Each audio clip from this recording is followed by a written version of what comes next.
So essentially, a child from a Gulf country, it's an anecdote, goes to study in Germany, which is for most people quite conservative for those who've experienced Germany, and sends a note to the dad back home and says, I am embarrassed because I drive all the fancy cars and my lecturers here are using the train.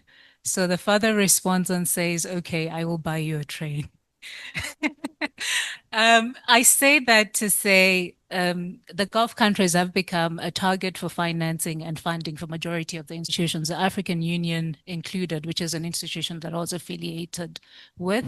And it's really important that SAIA, as a G20 partner, and also the RELA initiative, bring us into this space where we discuss expectations and also responsibilities when it comes to engaging, and also doing away with that perception that you actually just go to the Gulf countries for funding, but what meaningful engagements and interactions can we have? But for me, I think 4 critical variables come to mind, and 3 actually come before financing, and that is infrastructure and tech development. So that's important, and the reason that's important is that some of the tech advances then tend to leapfrog some of the governance challenges that we have. For example, in most governance infrastructure hasn't been able to catch up with a lot of technological advancements. And I think therein lies room for more to be done with little to no government interference. Second one is skills development, and that speaks to issues around unemployment and around inequalities that we spoke about earlier, and then policy and regulations, which would then safeguard the financing that would come onto the sub-Saharan Africa region. I think without these 4 components speaking to each other, we run the risk of finance being continuously pumped into the African continent, into specific countries, but not really translating in terms of actual development or what it is intended to do. And if we look at the Gulf countries, they've invested over $100 billion at the moment, which has been largely financing or largely around the energy sector.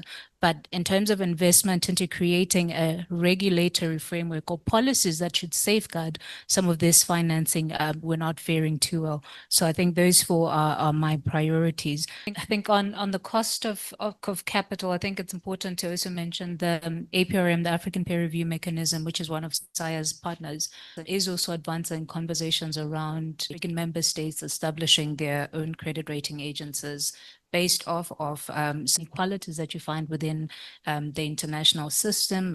Case in point was South Africa's downgrading during the COVID-19 pandemic by Moody's. But a precursor to that is the general, I think, discontentment around Africa's representation within global institutions and how risk is viewed on the African continent. Going back to issues around green bonds, in 2016, I think about 93 trillion of green bonds were issued, which is around 0.13% of the total bond market. When you move that to about 2022, rather, this shifted to about 57% of sustainable bond issuances that were actually green bonds, in South Africa taking a significant lead in that. However, while South Africa was taking a lead, only a fraction of government within the emerging market economies, about 23% of the green bonds were public sector participation green bonds, which means the leading actor within green bond issuances are still largely the private sector.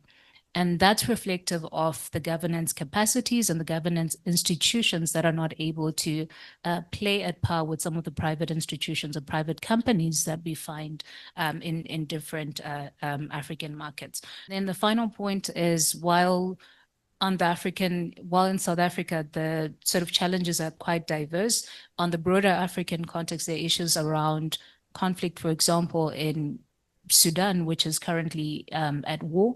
So that still poses risk in terms of investment. If you look at countries like Somalia within the Gulf of Aden, there's piracy, which makes it very challenging and very expensive to trade along that Somali route. If you look at the DRC, for example, with its resource contestations between the DRC and Rwanda, it again makes it difficult or even more expensive to conduct business. But other than that, it actually retrogresses initiatives towards resource beneficiation. So the security situation for majority of the African countries, especially the ones that are resource endowed, and particularly within the Sahel region, bring in Liberia, bring in countries within the Central Africa region, the cost of doing business is actually quite high in those specific countries, and Mozambique to wrap up as well with the insurgency in Cabo Delgado. So there is a relationship between available resources and some of the conflicts that we see, and how do we get governance to work in terms of mitigating the impacts of those conflicts to ensure that business is done in a way that benefits our societies and our countries overall. Yes, I mean, I've certainly been struck by that discussion around how risk is perceived on the continent, and I think a very important discussion being had around the perception, the bias angle of it. And then finally, to respond to the question around how will Gulf countries navigate complexities such as unemployment and inequalities, the sad reality is that most of the financing that will come onto the region will actually reflect our national priorities.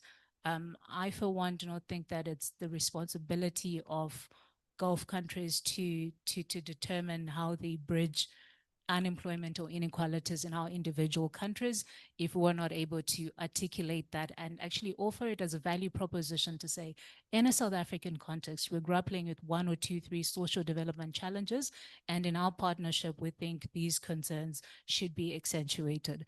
If that is not the case, that challenges, again, local ownership of initiatives, local ownership of interventions. So most of the work must actually be done in our countries first before we actually go to speak and present value proposition to our international partners.